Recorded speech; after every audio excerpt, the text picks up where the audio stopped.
Our top 50 albums of 2022. We're going through number 20 to number 11, so let me just get right into the countdown. At number 20 is Parkway Drive with Darker Still. So this is a metalcore band that I didn't really listen to much when they first kind of started putting out albums, but the thing that caught my attention with this album is that I listened to a few of the singles, especially like the two songs, The Greatest Fear and the song Glitch, and they really caught my attention because I really liked those songs a lot. They were just very catchy. I really liked the guitar tone. They were playing in a style that's not traditional metalcore, closer to, I guess, heavy metal, maybe a little bit of nu metal.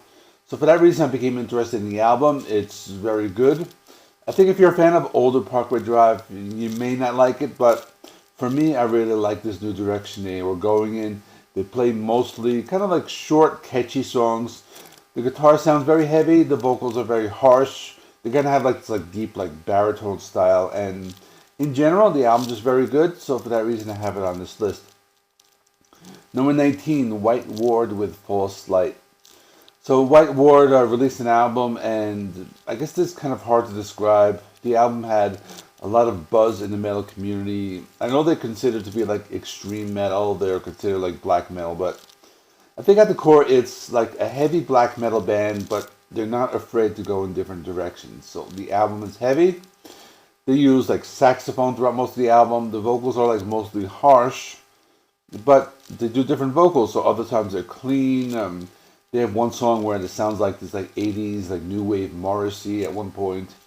It's one of those albums you need to listen to a few times to kind of appreciate like all the thought that's put into everything they write. It's a very unique band, and that's why I like them. So that's my number 19. Number 18, Bush, The Art of Survival. This was an album I went into with like very little expectation. Bush is one of those 90s grunge bands that I kind of liked, but I was like not really into them as much as I was other bands.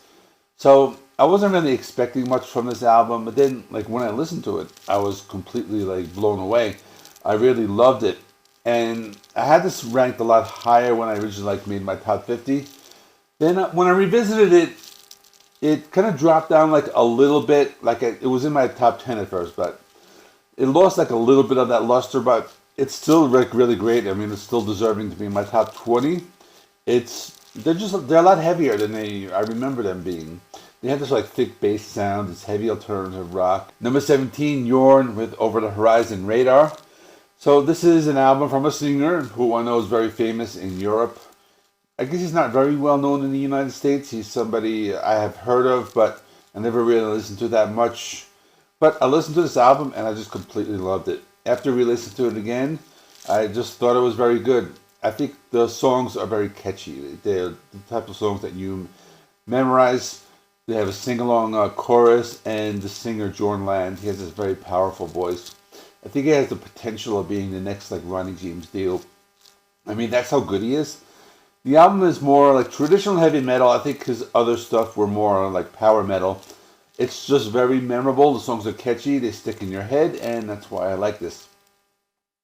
Number 16, Hammerfall with Hammer of Dawn. So it's been a common theme on my top 50 albums that albums I didn't really like at first, but they grew on me, and this is the case with this Hammerfall album because at first I thought it's power metal, it's okay, it's a little catchy, nothing really stood out for me, but for some reason I kept going back to it, and I really like this album. The thing that stood out about it was the guitar sound. It's an album that like makes me want to like pick up my guitar and just like play and write music. The guitar riffs are just so memorable, and just the rest is good. The songs are really well, and the vocals are good. It's all power metal. It's catchy. You know, it's kind of more upbeat. It's kind of like happier. It has the like fantasy theme, but the guitar playing was just like really good in it, and that's why I like it. Number 15, Scorpions with Rock Believer. So Scorpions is one of those legacy bands. They've been around a long time. One of the oldest, or longest running bands have been together for like 50 years. One of those bands that people kind of forgot about after the 90s. So I didn't really have a lot of expectation going into this. I did a Scorpions ranking last year, so I was very familiar with their discography. And when I listened to this, I was surprised. It was better than I expected. It was really good. one of their best albums in years. It has a sound that kind of goes back to that early 80s sound. Albums like Blackout and Love at First Sting. Songs are memorable, mostly heavy rocking songs. They have one ballad, and it's kind of weird because, Scorpion likes to put like 2 or 3 ballads on every album, but that one ballad, I really like it. And it's just an awesome album. I love it. So it's my number 15, Scorpions with Rock Believer. Number 14, Red Hot Chili Peppers with Unlimited Love. So this year, Red Hot Chili Peppers, they released 2 albums.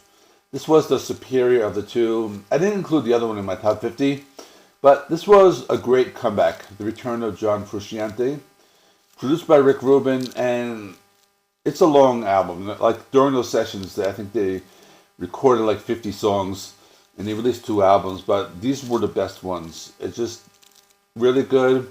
First single, Black Summer, just a really good song. It's very melodic, the kind of song you can sing along to.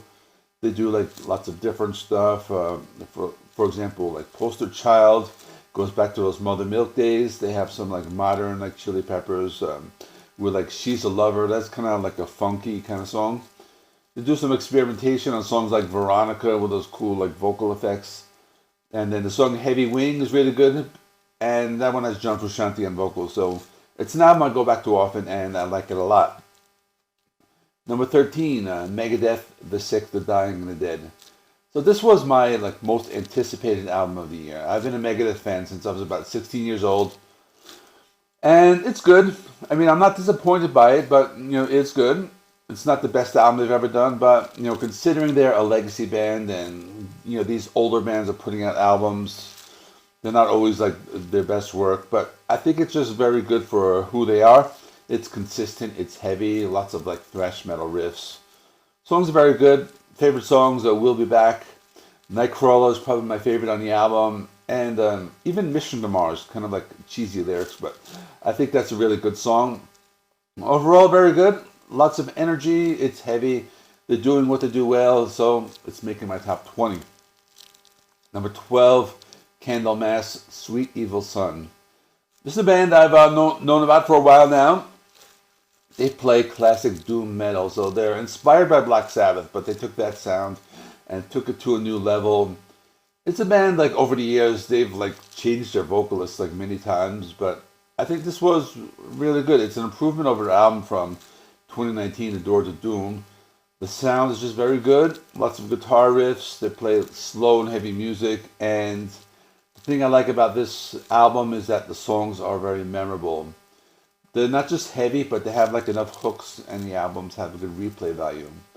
It's one I go back to very often, and my favorite songs are title track Sweet Evil Son, just very catchy. And I like track number 6, Scandinavian Gods. Just another one that will stick in your head.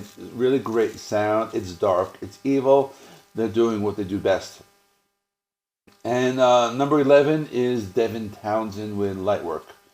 This is a strange album. It's kind of hard to call it metal.